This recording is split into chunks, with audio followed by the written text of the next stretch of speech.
melakukan podcast dengan tema tantangan petani di Indonesia.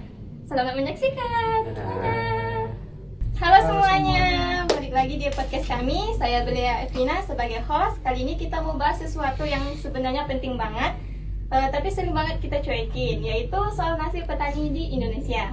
Hari ini saya ada kedatangan dua narasumber, yaitu Kak Aldi sama Kak Rama.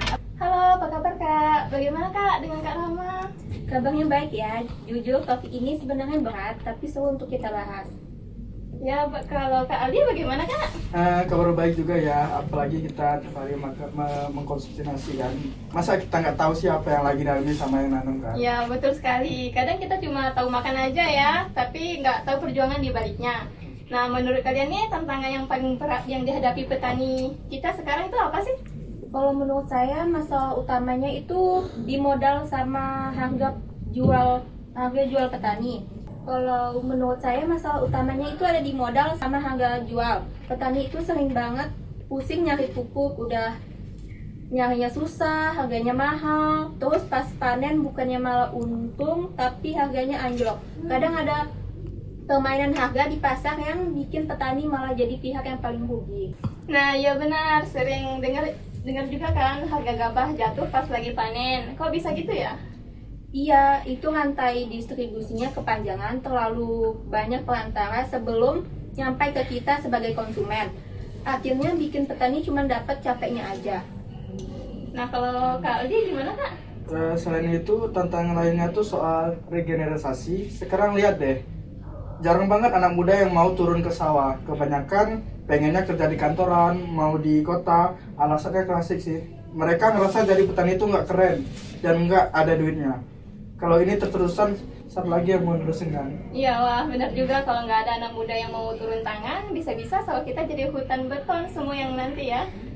Nah, kalau kondisinya kayak gini, menurut kalian kita sebagai mahasiswa bisa apa? Ada nggak sih solusi yang realistis gitu?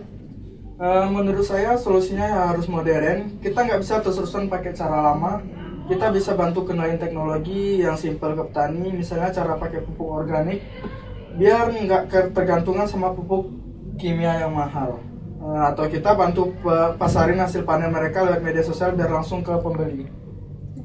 Kalau Kak Rama gimana Kak? Kalau saya juga setuju banget ya. Yang paling penting itu kita sebagai mahasiswa harus berani bersuara kalau ada kebijakan yang nggak adil bagi petani. Jangan cuma diam aja. Lihat harga impor beras yang masuk padahal petani kita lagi panen. Keberpihakan itu penting banget. Nah, jadi intinya kita harus jadi jembatan ya antara teknologi sama petani dan juga antara kebijakan sama realita di lapangan. Nggak kerasa ya Kak, kita udah cukup membahas dengan podcast singkat kita. Dari Kak Rama mungkin ada yang mau disampaikan? Kalau dari saya, tolong hargai setiap butir nasi yang kalian makan. Jangan dibuang-buang karena itu hasil keringat dari orang hebat yang ada di sawah. Nah, kalau Kak Aldi gimana Kak? Kalau dari saya, yuk mulai lirik sektor pertanian. Jangan anggap remeh karena masa depan pangan kita ada di sana. Nah, oke, makasih banyak ya untuk Kak Aldi sama Kak Rama udah mau sharing. Semoga obrolan singkat kita ini bisa bikin kita lebih peduli sama nasib pahlawan pangan kita. Saya Belia Evina, pamit dulu, sampai jumpa di episode selanjutnya. Bye-bye.